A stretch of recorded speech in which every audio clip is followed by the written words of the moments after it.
are you? I'm doing well. How are you? Yeah, I'm doing good, doing good. I was worried that this wasn't gonna work. And I was like, oh, I don't know what we're gonna do then. I'll have to get my lighter. Mm. Thank you. Are you recording? I am. Oh. So yeah. It's live and recording and it's been a minute and 15 seconds. Welcome to the Spiritual Hour podcast. My name Yeah. is Gina, And I'm Anastasia. and today we were discussing Chinese mythology. So Hmm. researching Chinese mythology was definitely more interesting. I feel, or at least a little bit more compelling, more Hmm. fantastical feeling. So I Yeah. really liked it. I have.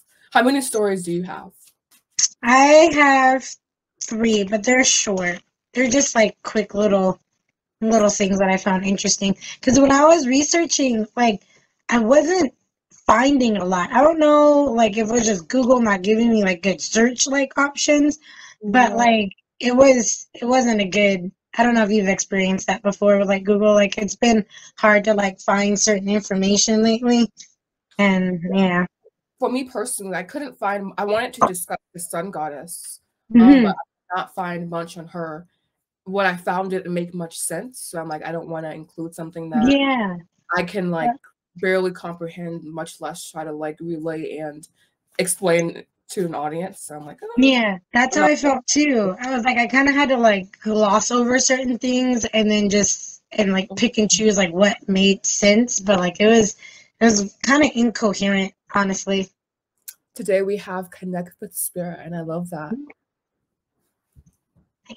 Lovely, lovely. For me, that's like obviously connecting with spirit, with connecting with yourself. I mean, it's pretty straightforward. These cards are pretty straightforward.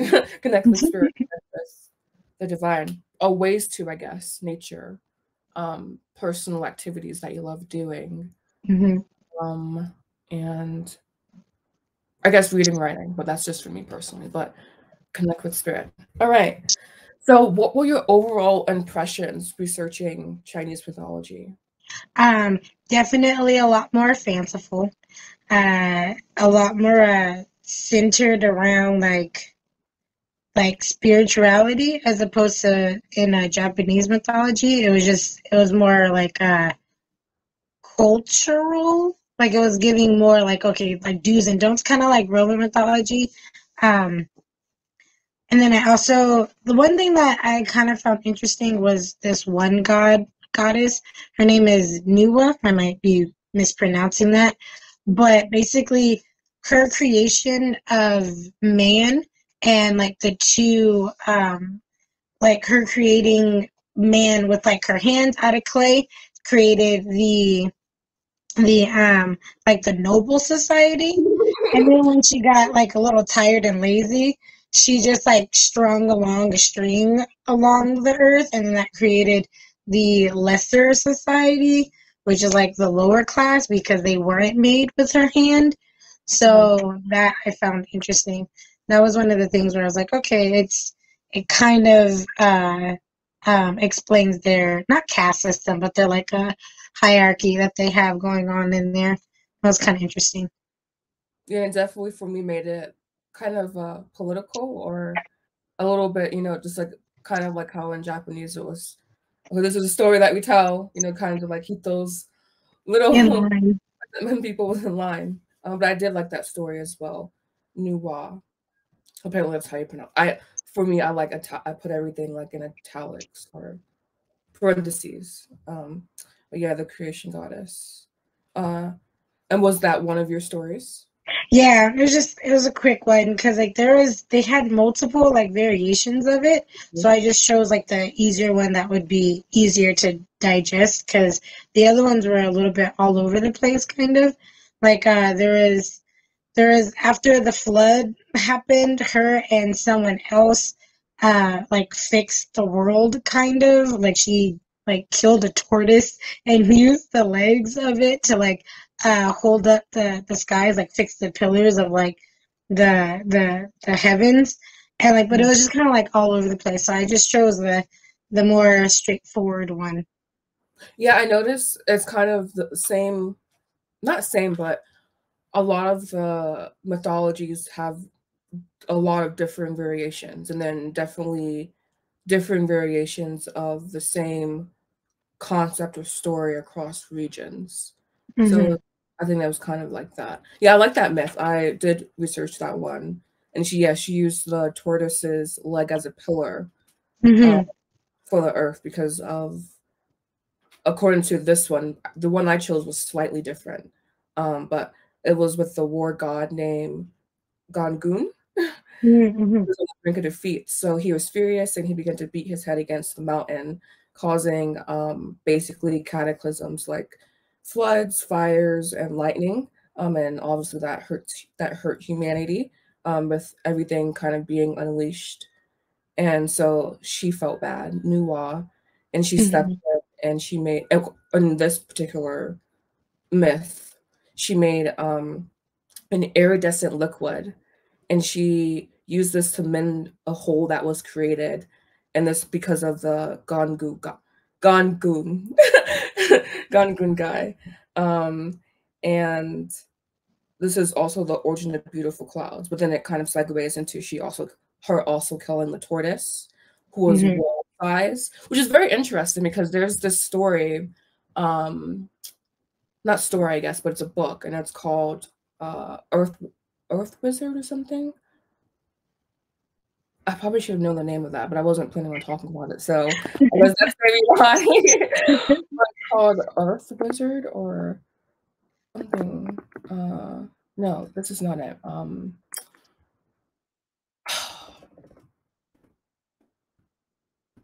Sorry. No worries. It's just interesting how sometimes it all interlinks together. Uh, there's some story. I can't find it, but there's some book that I was interested in reading, and it kind of had like the tortoise uh, having the world on its body or whatever. So that was very Mm-hmm. interesting. I think that's one of the creation myths for like Native Americans. I want to say Cherokee, but it might not be. But yeah, there's like a world turtle, and it has the Earth on its back. Yeah, Yeah, it's interesting. But yeah, she had a lot of different variations to yeah, her story. it, Because oh, excuse me, I'm not trying to cut you wait, off, but okay. it occurs in Hindu mythology, Chinese mythology, and also indigenous peoples of Americas. So yeah, that's Wow. very, we just have some humanity is very, very interesting. I'm coming to find out because there's so many like little like not it's seemingly arbitrary and or insignificant little like things that just kind of multiply across cultures, and it's like, okay, how, why, like, I don't know, just creates more questions in my opinion, or in my head Yeah. at least. I agree with that because I'm just like, how? How Yeah. did that like and then I'm like, why that, why not something else? And like Mhm. why does something persist more than, another thing? Just Yeah. interesting. Definitely does raise more questions than answers. Yeah, exactly, right. And I guess continuing with Nuwa, her death is not necessarily mentioned in the mythologies, it seems. And she apparently represents the matriarchal system that China once had. But there's this whole thing about her kind of being scrubbed from the Hmm. whole, like, I guess, pantheon, I guess you would call it, uh, Yeah. in favor of patriarchal figures. And I'm just like, there we go again. There Hmm. we go again. Here it is, but it's true. It's true. So we Yeah. can't deny it Yeah. now. Um, During a certain time period, they started doing that. It was around the time where I when think. communism became a little more popular over there, then they Mhm, started, doing away with like certain things. mhm. It's very interesting. And also apparently, I think it was Confucianism. She said, I could be wrong, but yeah, because I watched some videos as well. But yeah, apparently it was dealing with the religion as well. So it's just like government religion. Mhm. Uh, Yeah. same, same things like keep coming up, and to like, I guess I also wrote here that she is also paired with Fushi, which Mhm. is brother and husband. But this is again in like the more patriarchal lineage or the patriarchal viewpoint. And this myth starts in the Northwest, and apparent with everything that I found, Nuwa is more so associated with the Southeast. So it is kind of not in the region as well. So it's just people who have like the power to disseminate the mythologies almost have the power to like kind of control a little bit, you know? And I guess that's kind of what I saw researching. Let's see if I have anything else on her before we move on. Oh, her upper half is human, apparently, and her lower half is snake, which is very interesting. Apparently, some Chinese people, I didn't click on the video, but some Chinese people think they're descendant from snakes. So that was very interesting to me. A matriarchal lineage. And yeah, so that was all I have for her. Do you have anything else you want to add? In one of the variations, she wasn't fighting with the Gungan guy, whatever his name was. Sorry. She whatever she did when she made man, and then there's like floods, and there's like hell broke loose basically, and it was something that she had done, and then that's what like unleashed all the chaos, and then she felt bad, and then she felt bad, and then she fixed it. One of the Oh, just keep going. Sorry. One of the differences was that you said that she made like something out of like an iridescent oil to fill the holes in the sky. And the one that I read, she had different clay colors. They were yellow, red, blue. Yeah, there's 5. Yellow, red, blue, white, and I think brown. Something like that. And then she used that to plug the holes of heaven. And then that's why we get like really colorful clouds now, like the color in the sky. So that explains that. Yeah, so I thought that was very interesting. I did forget to add also. Oh, sorry, I'm listening to No, you're good. But also, after dying, her intestines became 10 gods. And I just find it interesting, the obsession kind of with like gods dying and like their body parts becoming something else. Or something else. It's very... Yeah. There's always like a deeper not resurrection, but what's the word? When you have like multiple lives, what is it? Reincarnation, I guess. Yes, thank you. There's always like a reincarnation, like sort of like motif that's been kind of like that I've noticed, at least in like certain mythologies, where it's like they die, but then something else, you know, comes from them. You know. Huh. Yeah. They were just. And it's just interesting. Yeah. Maybe that's why in anime the characters could never die. They always die. Yeah, pretty much. 3 times. Yeah, because a lot of these gods are immortal. Like some of them, you know, aren't. But then, like when they are, they say like which ones. And I think she was. And so it's interesting that like she's immortal, but like every once in a while, you know, there is a story where like a god dies or whatever, and then like they come back later. So it's just interesting that she doesn't have that story. It's kind of like, well, we're just gonna just forget about her completely, but didn't give her a send off, which is interesting. And I think that's probably also because of like political motivations, or like most likely. Yeah, it's I think researching everything, it's evident how the political structures in societies really shaped the myths themselves to a deep degree. Yeah. And yeah. It's definitely one of those things where it's like they realize the power that these myths and stories have, and then they kind of like change things later on to like fit their, for lack of a better word, narrative. It's similar to exactly. It's similar to when Christianity, when they were trying to like the Beowulf story and like things like that, when they were like some monks Christian monks had the Beowulf story, and they like retranscribed it and then added like Christian like motifs and like symbolism into it that weren't in there before. So that was just kind of interesting how, depending on, what's going on during that time, everyone will kind of like change something to fit, whatever they want to push. And I'm like, we've been doing that for literally thousands of years. There's apparently the start of humanity. We had this like almost not obsession, but just like drive to incorporate our viewpoints into like for good or better, for good or worse. Yeah, for better. Because I was thinking like sometimes it's good, to incorporate virtue into stories lessons, but then it's also like you can really create subconscious programming. Exactly. It might be a little bit intentional, with some things, especially with like just thinking of like Jesus and his story. There's no way that he was born during the winter. Like they've already, scientifically kind of said like, hey, look, the star that the three wise men had been following, there's no way it would have been, in the dead of winter around that time. It's just not possible. So it's just interesting how like things change but also stay the same. Like we still have Easter, and we still have like the bunny as like symbolism, even though that's like a pagan symbol, with the eggs and everything. But whatever, that's a whole nother.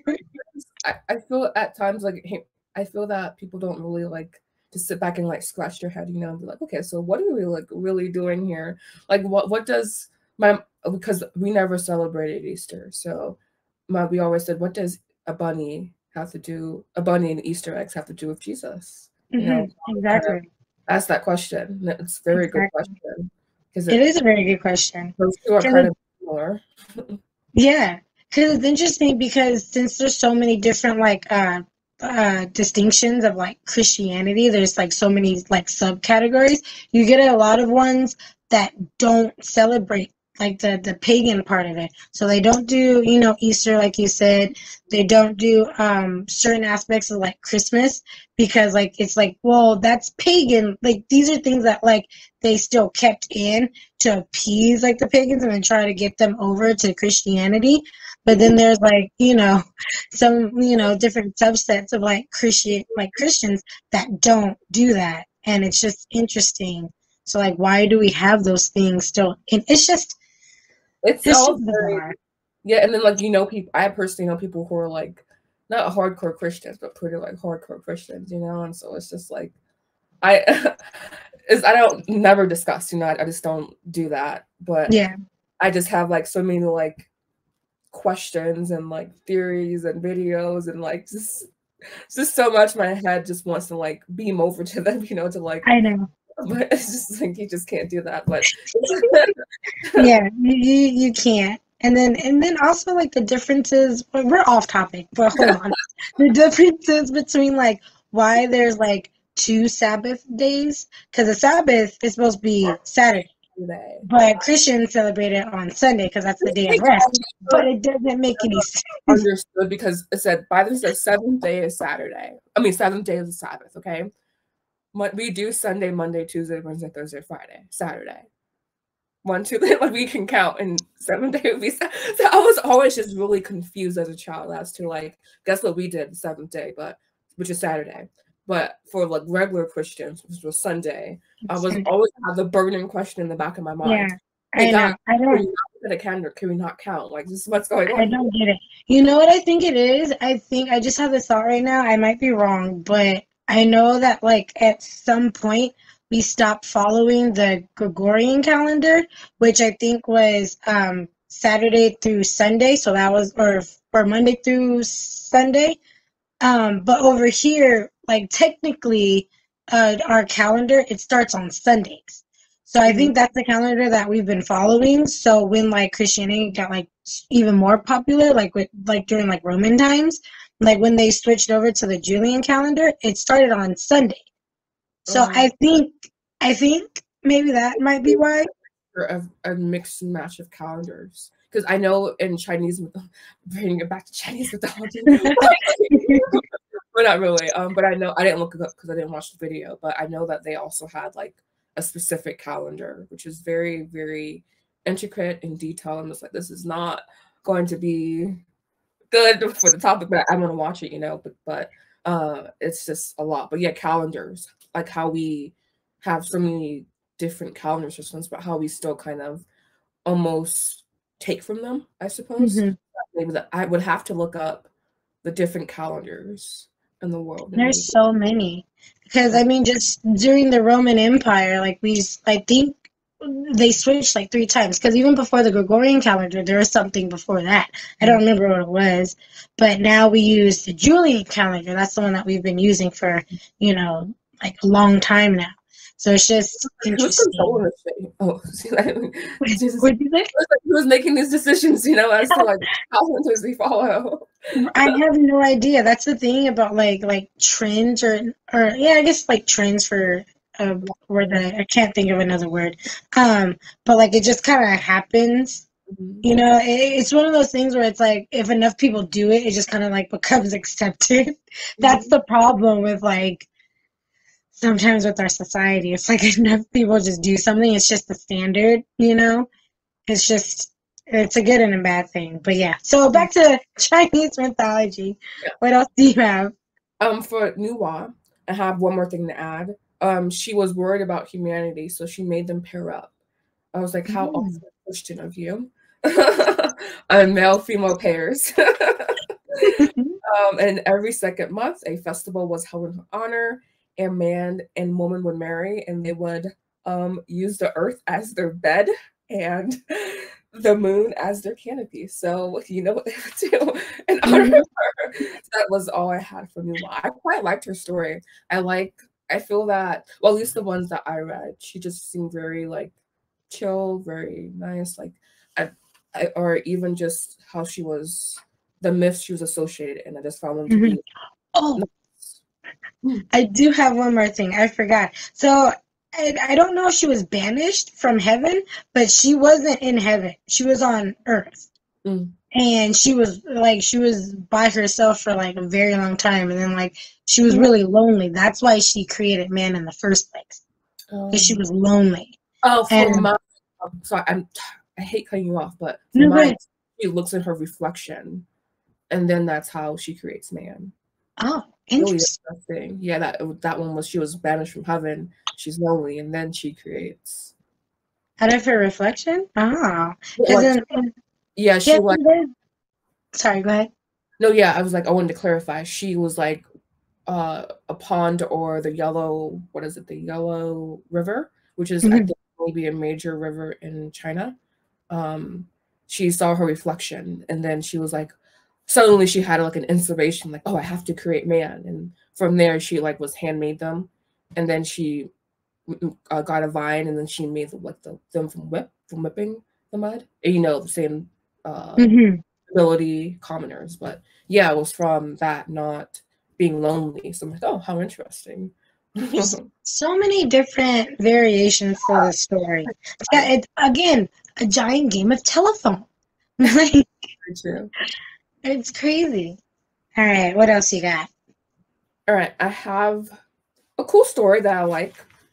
Again, all the stories here I really, really liked. And it's really interesting because some things kind of stay somewhat consistent, but somewhat not. But this one is a story of a king, and he had a lady in his palace with ear pain for 3 years, all right? So he has a physician there trying to help her, and he plucks out a golden worm from her ear. And then she never really mentioned again after this point. And then this worm is placed in a gourd and covered with a plate. The worm turns into a dog with 5 colored fur named Pahu, which means plate gourd. The king loved this dog, obviously, that he was obsessed. Besties, you know, what is it? The saying, man's best friend. That was this dog, besties, you know, was also having, and this king at the time was also having concerns with a neighboring tribe at his border. So of course, this king was like, I need to get rid of this tribe when you get rid of this competition. So he offers lavish gifts, high title, and also the hand of his daughter if someone could bring back the head of this tribal leader. So Pahu's like, okay, I'm going to take matters into my own hands. This dog is really intelligent, apparently. So he goes and he finds the tribal leader. And at this time, they were having a party. And so this leader's head is bit off because he's drunk. He's incapacitated, you know? And this is probably something they're saying, don't drink. I don't know. But his head is bit off at this point. And Pahu is like, yes, I'm going to go back. I'm going to show the king that this is what I can do for you. Give me that title, those lavish gifts, and most importantly, the hand of your daughter. But back up, Pahu. You're a dog, and she's a human. So there was some incompatibility here. So the king gave Pahu meat, and Pahu was like, this was not the deal. I'm disappointed. He kind of got into a depression, you know, because the king lied to him. So at this point, the king kind of ascertains that, hey, something's wrong with Pahu because I didn't hold up my end of the bargain. I can tell that something's off with him. But at this point, Pahu has a plan. Again, he's a very smart, intelligent dog. And so Pahu tells the king to place him in a golden vessel for 7 days and 7 nights. And so at this point, of course, he's not to be disturbed. But of course, the princess, woman, we can't sit still. We always have to do something, always have to be in something. And so, of course, she takes a peek. And at this point, Pahu had a body of a man, but his head was a dog head. And at this point, the magic was undone. And so she had to marry a man with a man body, I guess, but dog head. And I don't know what this is just trying to say, but very, very interesting. I really like this story. So he can just transform himself if he's covered again into anything? Because at first he was a golden worm, and then they covered him in the plate, then he was a dog. Mm-hmm. And then he was like, oh, hold on, I know how I can become a man. 7 days, 7 nights. It had to be within the 7 days, 7 nights. So because she interrupted, there was like nothing back from that. So he's stuck as a man body, but a head of a dog. And that kind of explains men a little bit, maybe to some degree. I don't know. Just kidding, really. So they married, of course. They moved to the Southern Mountains, lived as common folk. I don't know why they chose to do that, but they chose to do that. Had 3 sons and 3 daughters. And of course, they intermarried. And they gave birth to the several lineages of Southern Chinese people. So that is the story of Pahu. And I just really like it because it kind of reminded me a little bit at first of Jacob and the Many Coat of Colors a little bit. But that I don't know what the obsession is with 5. That's the second 5, by the way, that we have encountered in the stories I have. There are more foreshadowing, I guess. But I just like the story because it was very fun. I don't know. I just liked it. I connected with it. And yeah. Any questions, comments? It was an interesting story. But see, like I like how weird it is. Yeah, exactly. It's like everything kind of comes out of left field, but it all flows together. But also like a lot of drama, a lot of intrigue, but still like flowing really nicely. So I think that one was really nice. Yeah, I agree. I like that one a lot. I have one. It's called The Butterfly Lovers. It's about Ying Tai and Shen Bo. They met in a private school in China, and they were like, the two were equals in their intellectual pursuits. So they treated each other with like respect. They treated them as like brothers. But Ying Tai was actually a woman. And which there's a lot of stories in like Chinese, like with women dress up as men because, you know, they're either trying to fight like Mulan or, you know, they're trying to go to school like Ying Tai. So she's a woman. One day she reveals to Shen Bo that she is in fact a woman. that she's been, you know, dressing up as a man. Um, and she also reveals her feelings for Shambo. He didn't really take it, you know, too well at first. They didn't speak. He went his separate way. And then later on, he comes to terms with it, and he's like, wait, no, like, I do, you know, love her. That, you know, it doesn't matter that, like, she was pretending for a while. I kind of understand why, you know, I get it. Um, and then, so, but it was too late. She ended up being, engaged to like a noble or like a merchant or someone. What up? Yeah, yeah. So she was engaged to him, but then apparently Shanbo, like once he found out, like he was just like heartbroken and like his health deteriorated like really quickly, so he died. Like from just like, you know, like damn, like I kind of like messed up, you know, like I, you know, should have realized it sooner. So she's actually on the way to her wedding. Like she's on like the path going to, you know, the palace where she's gonna get married, and she sees his gravestone. So she gets off of her horse and then she goes over, and then she's sitting there, and then she bashes her head on the gravestone and dies.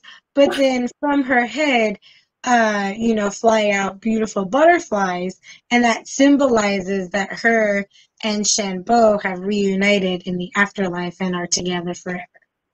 Wow. Okay, I want to know what's up with all the violent love stories that we have in humanity. I mean, like there's like Romeo and Juliet. There's this motive that love is awful, and like to obtain it or something, you must be suffer. Yeah. Yeah. It's interesting. Yeah, it is. Yeah, I thought the same thing too because there's a lot of stories.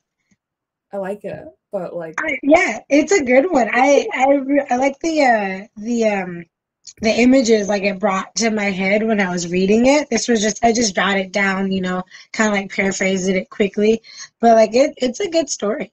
And again, like, oh, so it's like the other one. No, go ahead. You can't follow it, you can't predict it, but it flows very well together, and it's like really dramatic and like unpredictable. Like her bashing her head against the stone, emerging from her head, butterflies signifying. Yeah, I did not see that coming. I thought she was just, you know, just gonna, you know, pay respects, you know, kind of grieve a little bit, because it's unclear whether or not she knew that he passed away. It didn't really say. So I'm assuming with her reaction that she probably didn't know that he was dead. And then she sees his name on the gravestone and she's going to her freaking wedding. And then she's like, wait, hold up, what? And then, you know, is overcome with grief. And then just like, no, there's a way to fix this. Let's just really intense. That's a really intense love for someone. But and then let's talk about the fact that like he loved her so much, you know, it did take him however long it took him to realize, you know, and be fine with the fact that she was masquerading a little bit. But like his health deteriorated and he just died. You know, so I'm like the dying from a broken heart thing, you know? Yeah, that is a thing. I wholeheartedly believe that's a thing. Because, yeah, I believe that. I like that one a lot. Yeah, that was a good one. It's probably my favorite. So far, I still like the Paku or Pahu one. Paku? That one's really good too. But I like that one as well. I like all of them so far. I feel like this one again just has more like drama, but it still like follows like a certain line or something, you know, like a certain logic, but still completely unpredictable. It's like it reminds me of a play that I read, or a short story, but it's like a play, I would say. But anyways, that's not relevant at all. Next I have Pangu, and this is different. Okay, I said Pan.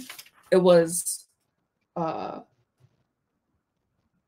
Panhu last time. This one is Pangu. Okay, so this is again, and even Chinese language, like slight differences is the difference between one word meaning one thing or the other, and so you have to be so careful when you're speaking a language. So it's kind of like this here, but Pangu, this is a creation myth, all right? And this is a more patriarchal creation myth. The other one, Nuwa, was the more feminine creation myth that they have.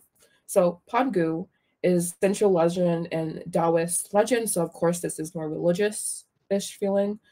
He comes from chaos. Handuan, which is an egg. So that it's really interesting how they even called chaos eggs, and women have eggs, and that's for I don't know. It's just really interesting to me that they have. Yeah. And it's also interesting because usually women are compared to chaos because we're what spurs like, okay, like you need to go do this. You know, we support the man into, you know, it's weird. We're action based, but we're also very passive. Our action it's different. So it's interesting that like we're always viewed as like chaotic, like that's our energy, and then the men are more stable. So it's just, you know. I guess it's very interesting. The light aspects from the egg he emerged in the light and clear aspects became the sky, of course, yang. Heavy and murky aspects become the earth, yin. Pangu held the sky and earth apart, and this was after doing this for 18,000 years, the heaven and earth stretched about 90,000 years apart. That's what they say, okay? Continuing on. Basically, at this point, he was really tired, so he died of exhaustion. Oh. And, yeah. Again, this is what the legends how it's just like, it goes south or goes north or whatever, just out of nowhere. Okay, I wasn't expecting that. Okay. And maybe in certain stories, like more happens in between, but basically he dies of exhaustion because he's tired of holding the world and heaven apart. What man should have to do that? Men. That's who should be. Born to suffer. Born to suffer. More than I have. So his breath became the wind and clouds. His voice became thunder. His left eye became the sun, and this differs because in Japanese, the left eye was the moon, which was Tsukiyomi, and Amaterasu was the right eye. But in this one, left eye is the sun, right eye is the moon. There's apparently no specific deity assigned to that. Limbs for directions, body, great mountains, blood, rivers, veins, roads, muscles became for the land, hair became the stars, which is very interesting. I'm like, how does hair correlate with stars? I don't know, but that's apparently what happened. Skin, body, vegetation, teeth, precious metals, which I really liked. I'm like, that kind of makes sense. I kind of like that. I don't know. Bones, hard stones, fleas on body. I'm like, how interesting to make that little delineation. How would he get fleas? I don't know. Anyways, moving on. The fleas on the body became many animals, and the humans, get this, humans in this creation myth came from parasites on his body. And I'm just like, hey man, if the shoe fucking fits, that might be the most accurate thing. What is it with like the subconscious hatred we have for ourselves? Oh my god. It's because we know. We know like how bad we could be, probably. You know what I mean? Like subconsciously we know. Yes. Oh my god, that's awesome. I was like, another one that kind of has that almost negative image of humanity. Anyways, this one is relatively new. It's only about 1,800 years old. And there is no widely accepted creation myth in China. So there's also that. But basically they said that Pangu most likely evolved from a mixture of culture in China. And there is no surprise because I just feel that as I'm researching and learning and kind of like inhaling knowledge, I'm learning that there is no like specific, there has never been no specific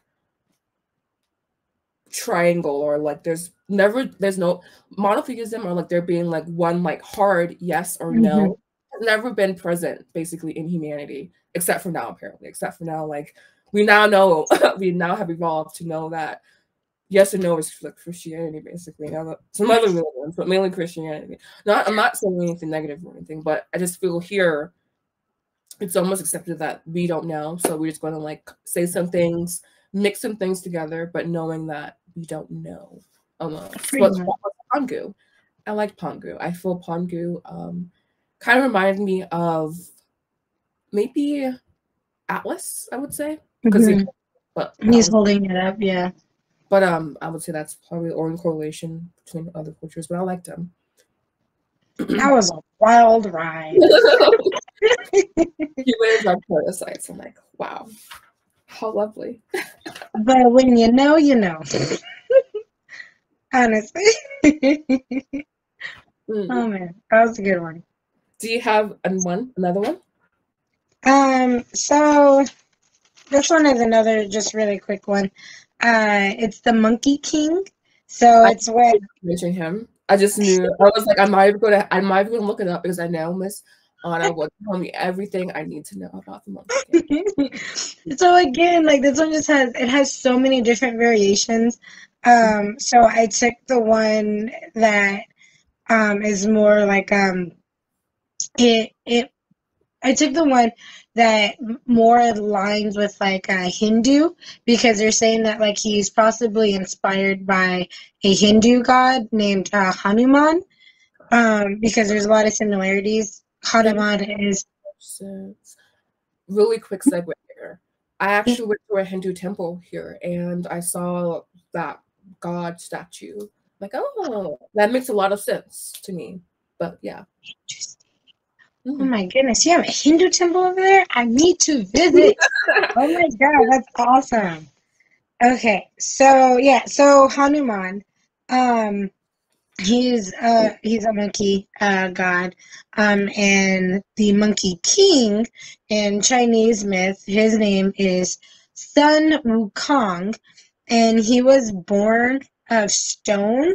He was born of a magic stone that sits on the mountain of fruit and the mountain of flowers and fruit. That's the mountain that he was born on, and that's where the stone that he comes from is on. The mountain is said to be influenced by yin and yang. It gets it's nurtured from yin and it's also nurtured from yang. So because of that, it has the power to produce living beings. That's according to like Taoist legends. And then basically the Monkey King is just like an amalgamation of Indian and Chinese culture, more heavily like Hindu. And there's a bunch of different things that I was saying that like he's probably also inspired by other monkey gods. One specifically being a god that is from this province in China. I can't remember where it was, but they worship like gibbons, and so like it's like a white, yeah, it's a monkey, and I believe they're like white. I said a bird. I'm supposed to learn my animals. Oh, wow. Okay, I now know what a gibbon is. Continue. Oh my gosh. And so like basically there's just like different like provinces and like different areas that all worshiped monkeys. And they just kind of pulled from that, and like so they don't really know exactly where he came from, but he's just an amalgamation of like pretty much all of them. But he might be closely related to like Hanuman, and then also this other area where they worshipped it's like a white looking monkey. I think it might be a gibbon actually. And that's why sometimes like he has like white hair when they present him in like certain like media. And then Dragon Ball Z is strongly influenced by by the Monkey King. Goku is the Monkey King. Like he even, when he's younger and he has his tail, he grows into a monkey depending if there's like a full moon, if the moon is out. Yeah, it's an interesting story, but basically he was imprisoned by Buddha. He yeah, he rebelled. Some drama, something. Yeah, apparently he rebelled against heaven, much like Lucifer did, and Buddha was like, no, we're not doing that. And he buried him and covered him like with a mountain on top of him.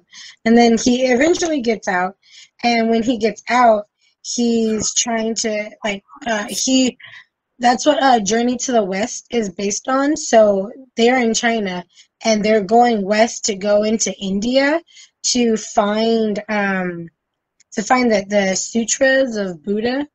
I don't know if it's like for payback or what, but they're going to like find it, and then he gets two companions along the way, and it's just their hijinks and stuff. It's too much information and it's all over the place for me to give you like one succinct story, but that's the gist. Oh, and apparently he's super strong. He can lift two mountains of like heaven while running like 90,000 miles per hour, something like that. So yeah. And then he also has the power to transform into animals and objects. And yeah. When you said he can run 90,000 miles with two mountains, and like cute all like of the anime montages of like them like powering themselves up with like just some like the crazy exercises and or battles they do or fight. Basically. Yeah. Oh, and then his hair also has power. Yeah, his hair can turn into weapons, and also animals. Not stars, but animals and weapons. I like it.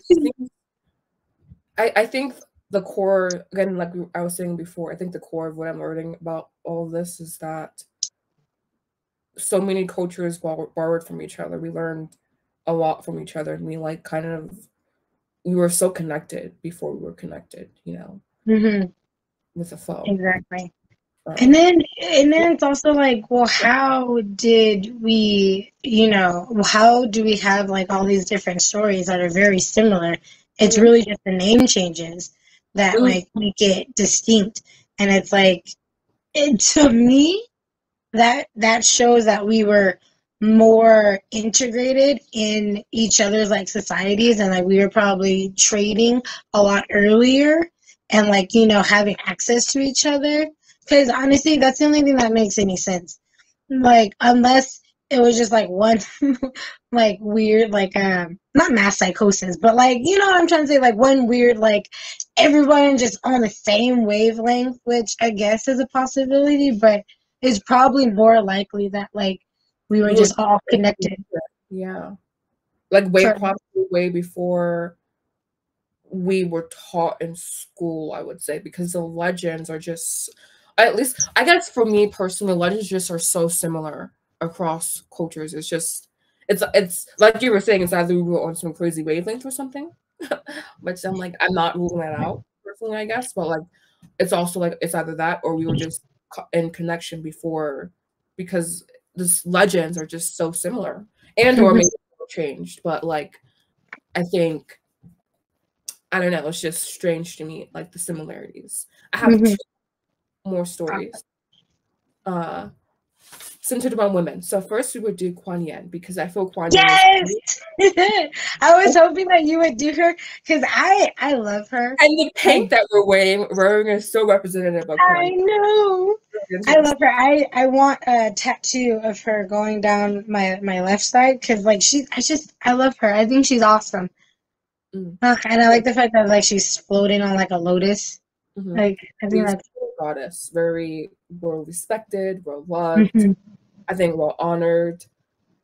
And just knowing that Chinese mythology has over 1,000 deities, so she has a lot of whenever they have like a myth about someone, like a lot of like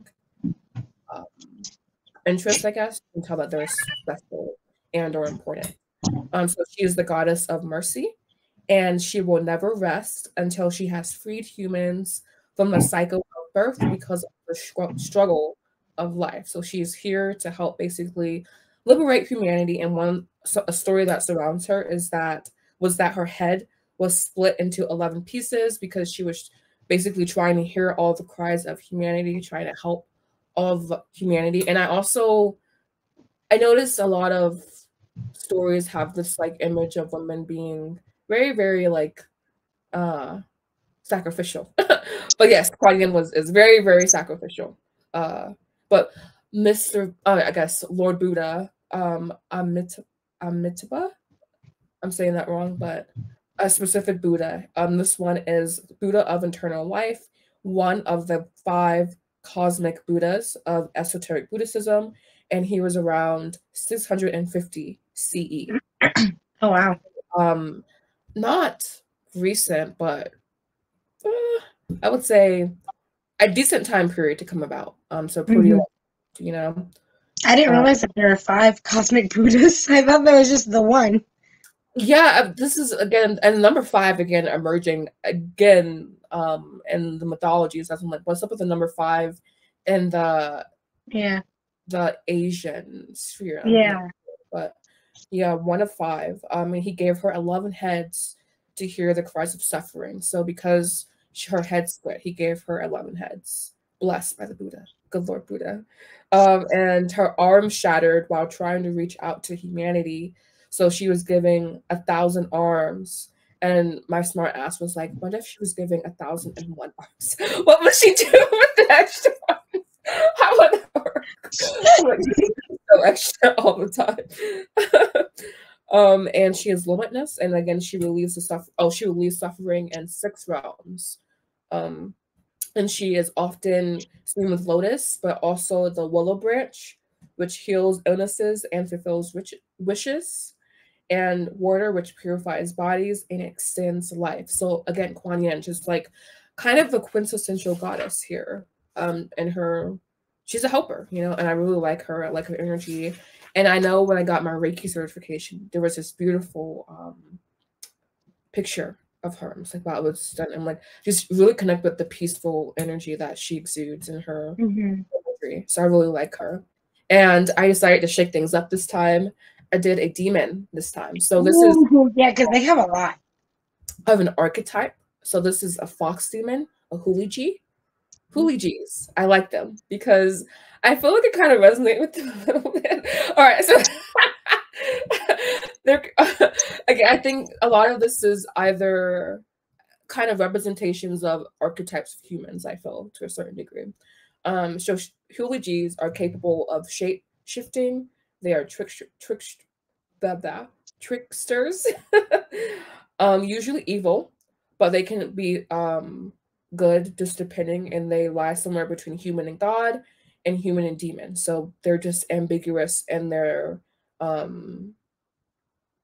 species, I guess. And basically they come along when a normal fox live a long enough life. So when they live over 50 years, and some over 100, they become a Huliji. With Hulijis, their tails are a sign of power. So they usually have 9 tails, but they can have 1 to 1,000. Again, much to ask, what about 1,001? Not as funny as that, but still. Basically, it's normal fox just becoming a Huliji because they're 50 years old, and they can shape shift into women. And this is when they become kind of possessive, kind of trickstery, kind of you know, when they can be shapeshift into human. And at 100 years old, they become beautiful women or even a man. So they have like a lot of options as Huliji. And again, this is more so of an archetype, not a specific thing. But basically, they say that Buddhist monks and men can see through Huliji's disguise. And I found that to be interesting because in an episode of Ineshwa, which is an anime, Hiko she was discovered to be kind of like not of this world by a Buddhist monk, and she kind of had to, I think she inadvertently killed him. She didn't mean to, but kind of like he dug his own grave because Kiko, I don't know, her powers are so interesting to me because I feel that sometimes she's depicted as so weak, but then other times she turns out to just be like this badass, like unstoppable goddess person, and that's kind of the side that was shown. But yes, that kind of reminded me of the Huliji, but I guess not really. But that's what I thought as I was researching. So 1,000 years. So basically, as the Huliji age, they become more powerful. So 50 years old, they can shapeshift into a woman, and then when they're 100 years old, a beautiful woman or a man, and then when they are 1,000 years old, Huliji can rise to heaven, and they can turn into a powerful golden nine-tailed celestial fox. So they can just become even more powerful as they age. Is that where we get Ninetales from Pokemon?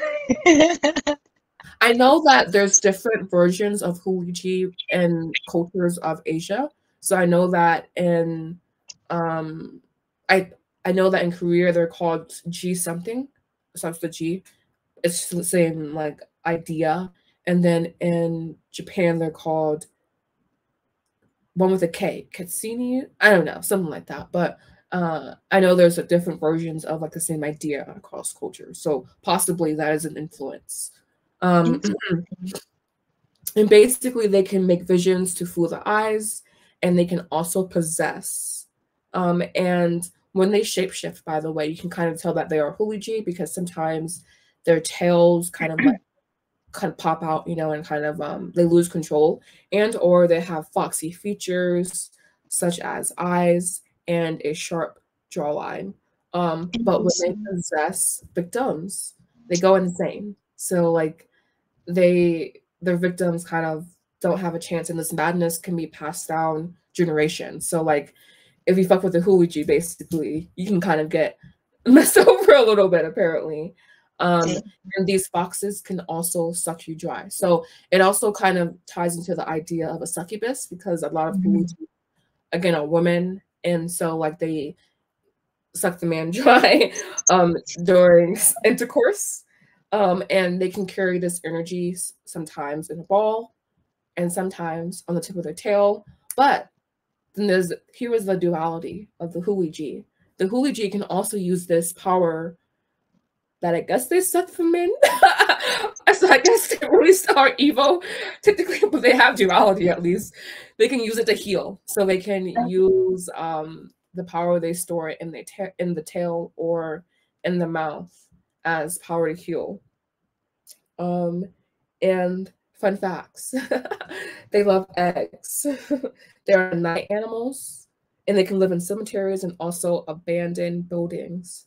And sometimes these Hulijis like menstruation blood from women, and they would go seek out the rags, I guess, that woman would bleed on and lick them. So fun facts about Hulijis. All right. Again, I just found this one to be so much more fun because I feel that the facts are always kind of like out of nowhere, you know? And it's like a story, but then like it all makes sense in a way, but then everything's out of nowhere. But yes, I love the Hulijis, and like I said, it sounds like a succubus, but their version of it. So yeah, that was all that I had to present today. All right, that was an interesting one to leave off on, especially the last fact. Oh my gosh, I like that. I this was good. Yes, I like Chinese mythology. Very nice. Round of applause. You can see like their political motivations, but it's also just overall really cool stories like to experience. And again, if you want to go deeper, there's so much. I guess it was with any culture, but I feel with Chinese specifically, there's just so much to know. And like they have so many different systems and so many different things. Like I know for me when I was researching, they had a 4-god system as well. And I'm just like, or even the Jade King and the Jade Queen, or the Jade King and like his queen, which is like Wa something. I'm like, I can't pronounce that. I'm like, oh, how interesting. There's more. Yeah, because then the myths lead into their dynasties. Because Yeah, then they feel, and that was something that we didn't touch on because that's a lot of information.